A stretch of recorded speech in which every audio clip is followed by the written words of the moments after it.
Once again, you are most welcome to my video lecture. The topic is separation of constituents from a mixture. In chapter 2, is matter around us pure? Now, for separation of constituents from a mixture, we have various methods for separation. The methods are written here. You can note it down nicely. First one is sedimentation followed by decantation. This sedimentation and decantation we have already discussed in earlier classes, and you might have known in class 5 and 6. So very simple, sedimentation and decantation.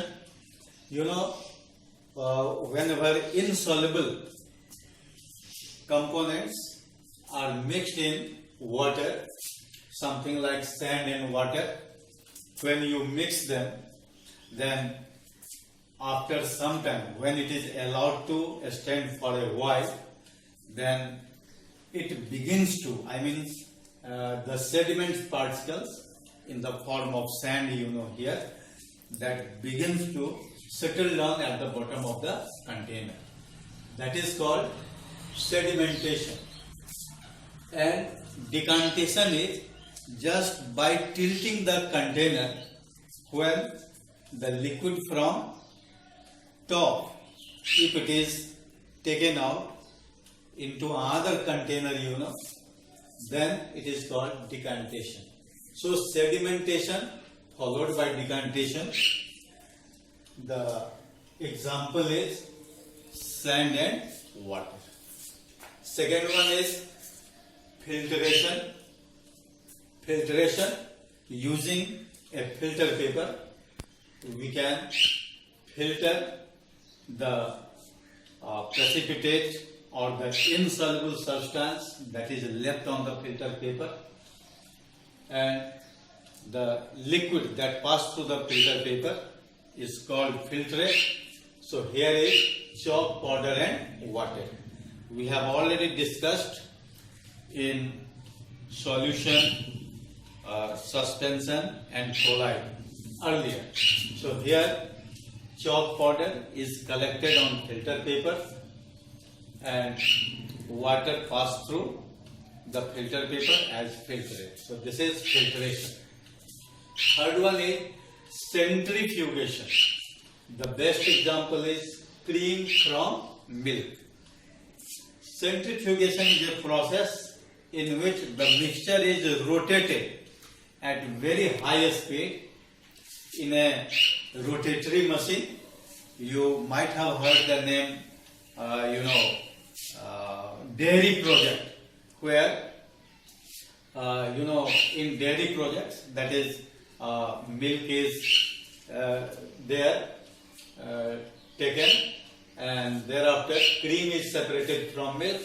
So there is a container called centrifuge. So that centrifuge is rotated at very high speed. Earlier it was done manually, but these days this is through electricity. That means with very high speed it is rotated, and at once the cream begins to separate from milk. So this is centrifugation. Fourth one is magnetic separation. The best example is iron filling sand, sulfur powder. In this method, we have to take the mixture containing a magnetic substance and other non-magnetic substance. Iron fillings are magnetic in nature, while sulfur powder is non-magnetic. So when they are mixed together, iron fillings can be attracted by a magnet when a magnet is moved over the mixture, and sulfur powder remains in the container. So in this way, iron fillings can be separated from sulfur powder by using magnetic separation method. You can also carry out this experiment in lab. Fifth one is separating funnel method. This is used for the mixture containing immiscible liquids Immiscible liquids means liquids cannot be mixed with each other. That is called immiscible liquids. So here the best example is oil and water. So when oil is mixed with water, there is a separate layer of oil and water, and that is taken in a separating funnel. Separating funnel is a device, is an apparatus in which the mixture of oil and water is taken, and after a short while there will be a boundary of oil and water. Oil will be floating over the surface of water, and water gets the below layer, and by opening the stopper from bottom, water is taken out in another container and oil gets separated from water. Okay. Thereafter, sublimation. You know, sublimation is a process in which a solid is directly converted into gas without converting into liquid. That we have been learning it. So this process is used for the separation of a mixture containing sublimative substance and non-sublimative substance. So here the best example we have taken, many examples may be taken, but the best example is ammonium chloride and sodium chloride. Here ammonium chloride is sublimative in nature, while sodium chloride is non-sublimative. But in appearance, both of them look alike. So when ammonium chloride, white color, and sodium chloride also white color, so when they are mixed together, they are looking like a homogeneous mixture. However, one is, that is ammonium chloride is sublimative in nature, while sodium chloride is non-sublimative. So when sublimation process is started, then ammonium chloride first converts into vapor phase directly, leaving behind sodium chloride in the container. So in this way, sublimation process is used for separating a sublimative substance from a non-sublimative substance. Now, seventh one is crystallization. This is also very good method for the separation of pure crystal. So crystallization is a process in which pure crystal from the sample of a substance containing some impurities is used. Here we have taken the example of common salt, that is water soluble, copper sulfate, that is also water soluble. But along with this, some dissolved salts are also there. So how we can get pure crystal of common salt?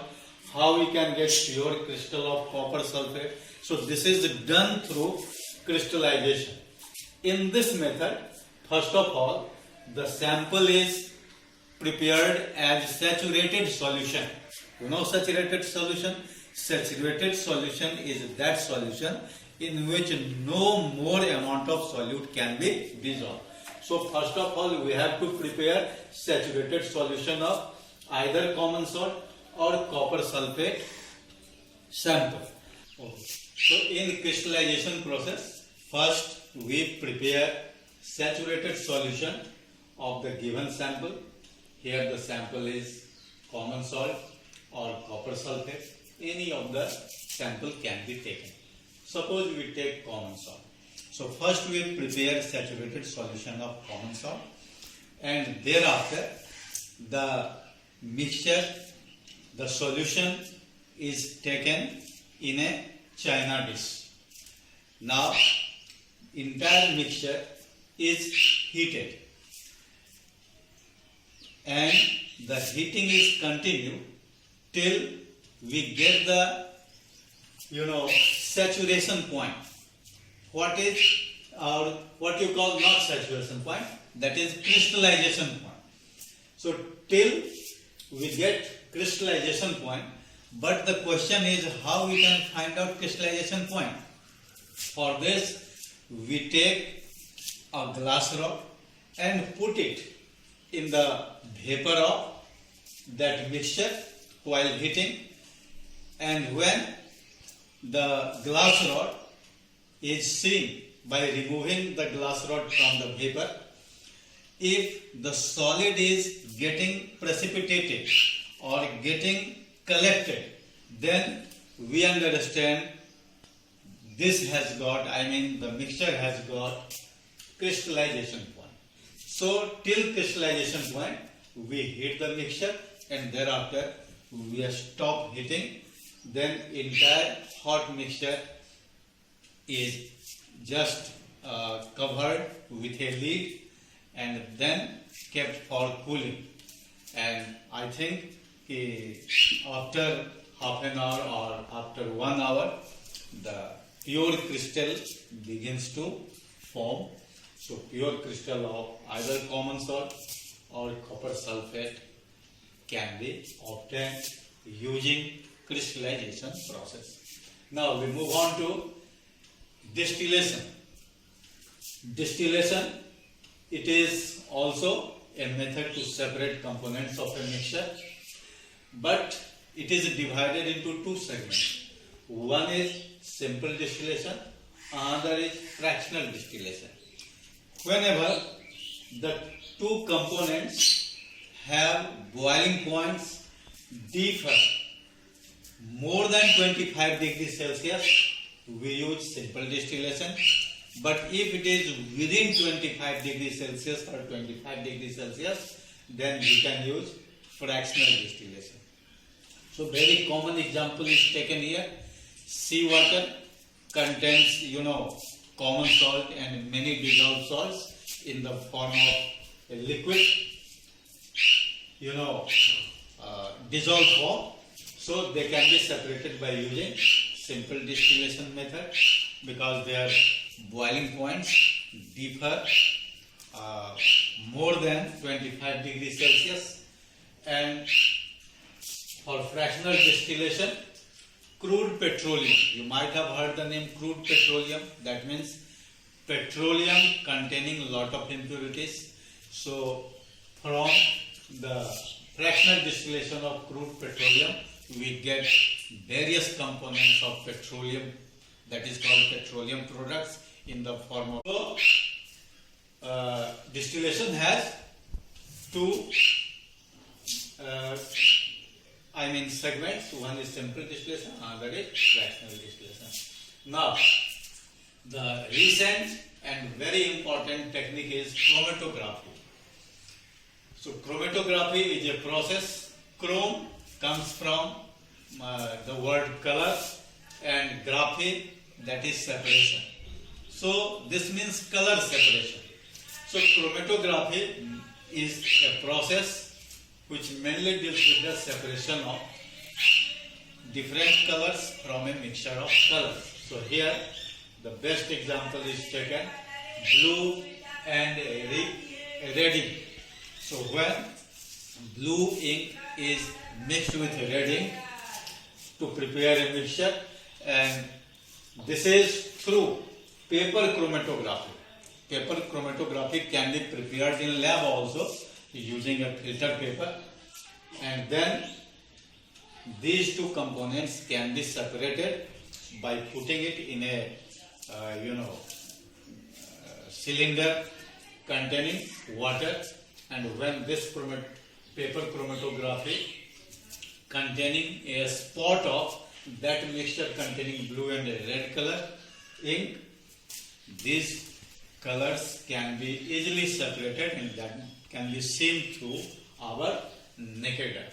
So this chromatography is the latest technique. Many chromatographic processes are there, but here we have to use paper chromatography.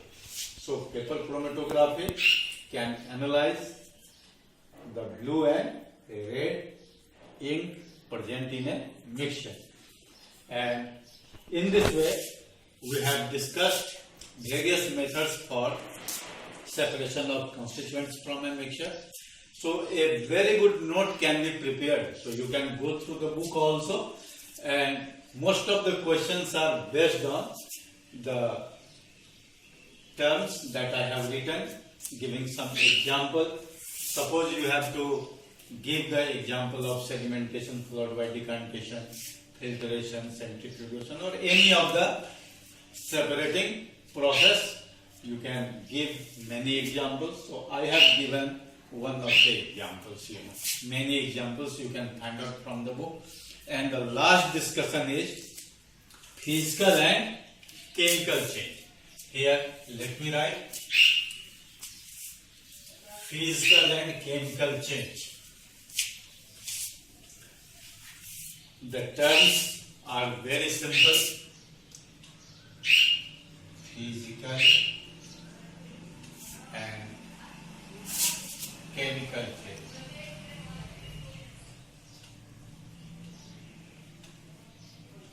I hope you might have learned these two terms in earlier classes also.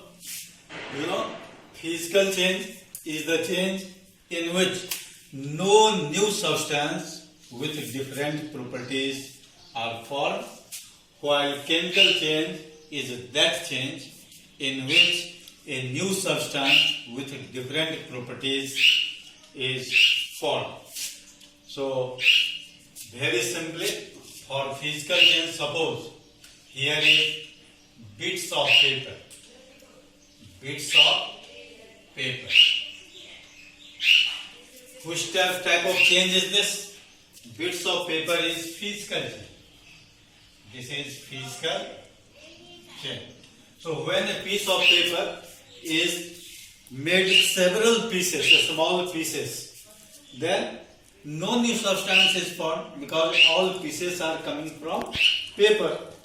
So no new substance is formed. That's why it is called physical change. Now, if the same piece of paper is given like this, burning of paper.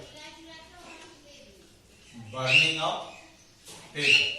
If the same paper is burnt, then this process is called chemical change. Then this is called chemical change. Why? Because after burning a paper, we are getting some new substance in the form of carbon dioxide. If paper contains carbon as one of the components, then carbon dioxide will be one of the products. So that carbon dioxide has different properties that of properties of paper. So this is chemical change and bits of paper is physical change. So in this way, we have many examples and we can easily analyze whether they are physical change or chemical change. So this is all about physical and chemical change. With this, we come to an end of this chapter. Okay, have a good day.